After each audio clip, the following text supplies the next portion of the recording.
him getting you ready for opening night for the Carolina Hurricanes. Opening night is also why we are outside PNC Arena at the moment, getting ready for the opening. And I don't even know how else to describe this. They just lit the fire on the s'mores station to our right. I'm here for that. I don't even like s'mores, but I'm here for it. I love s'mores. I don't like marshmallow that much. On a s'more, Just gets in the way of the chocolate. Just give me chocolate and graham cracker. I mean, I half want to quote the Sandlot, just the entire s'mores right now, but I'm gonna hold back from that because we have to talk about some hockey and football. So actually, we'll start kind of with the overlap here. Adam, we were planning on having this conversation. Tom Dundon and David Tepper. I talked about it today. Took over those two teams 4 months apart officially. What has Dundon done differently that we're going into this with Stanley Cup hopes? Oh, man. Meanwhile, Tepper is 0-5 and has everybody worrying every single second. I am ready for this because, to me, there's a great lesson for David Tepper, and it's about self-discipline. When Tom Dundon took over, he had a plan. David Tepper had a plan too. David just didn't stick to it. Everyone has a plan until they get punched in the mouth. I've heard that before. And look, Carolina got off to a very bad start in year one. They were under 500 the night before, like they played, I think it was on the 30th of December. Going into that game, it was against the Flyers. They were under 500. From that point on, and I actually wrote an article for WRLSportsFan.com when I used to do that. That's a long time ago. Saying that it's time to think about next year. I was scrapping the season. From that point on, they were like the second best team in hockey. But he had a plan, and it was a long-term view of success. It wasn't about winning today, even though he wants to win today. It was about how do we win next year and the year after and the year after and the year after.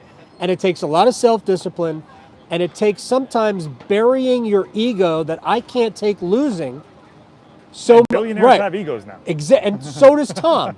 But Tom was able to stick to the plan, and David Tepper is on plan 3 or 4 at this point, and therein lies the difference between the two owners.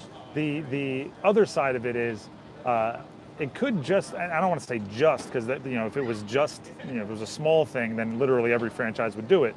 But we just had Don Waddell on the show. Yeah. Don Waddell and Rod Brindamore, the first plan was to let those two guys take over and run it. There's a reason why the first plan worked. You know what I mean? Mm-hmm. That pairing, what have they done to not only steady the Canes, but build them up into what they are? Well, a couple of things here. First of all, Tom has been at the top of it for the entire time.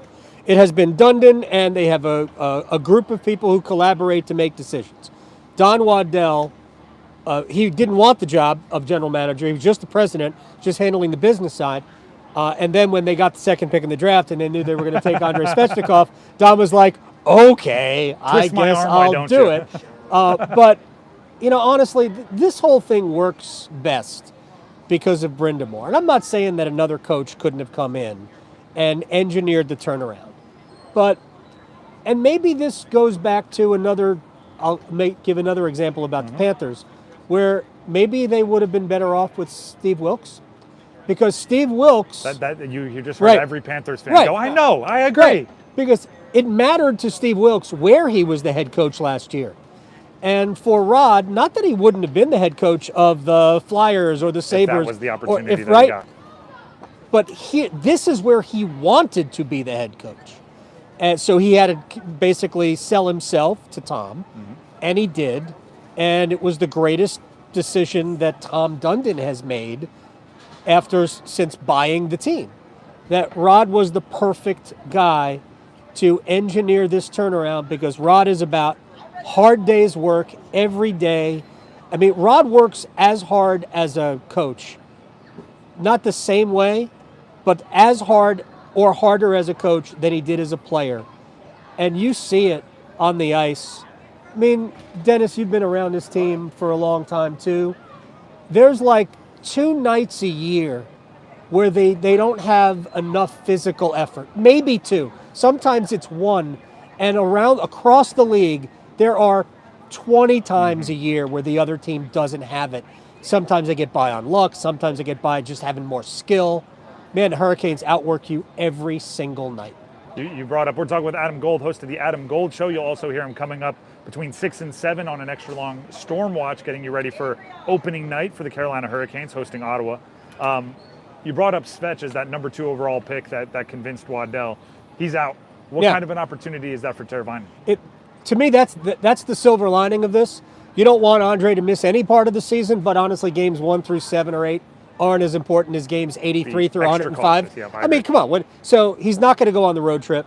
I think the first time we see him was probably the second home opener. Was it Seattle on the 26th of yeah. October? Right. That to me is 15, 16 days from now, whatever that ends up being. maybe in Tampa at the end of the road trip because they're going to stop here first. But yes, Teuvo Teravainen automatically slots back into your top 6, and I think it is his opportunity to grab a spot in the top 6 or make Rod adjust the way he looks at his lines. Teuvo had a terrible year last year. It was his worst full season in the NHL. There's no second place. He's been very good throughout, and he's been great for Carolina. I think Teuvo has a 70, 75-point season. I think he earns a new contract with Carolina based on this year. He also, to me, he's the glue to everything they do. Plays in all situations. He's great on the penalty kill. He helps your power play work. Eventually, I'm anticipating he'll be back with Aho at some point. And if not, it gets the best out of Sebastian. He's a great player. He just he has to get past last year. That's Adam Gold, host of the Adam Gold Show. You can hear him once again coming up at 6 o'clock on Storm Watch, leading you right up to the pregame and ultimately puck drop here on 99.9 The Fan. I can't believe it's here. It's amazing. All right. Off season goes quick, doesn't First of 80, 105. First of Hey, there you go. 105. I like that addition there Yep. that you just pulled off. That's Adam Gold. Once again, we'll be back with Hit It and Quit It here on The Drive with Tim Donnelly. Do not go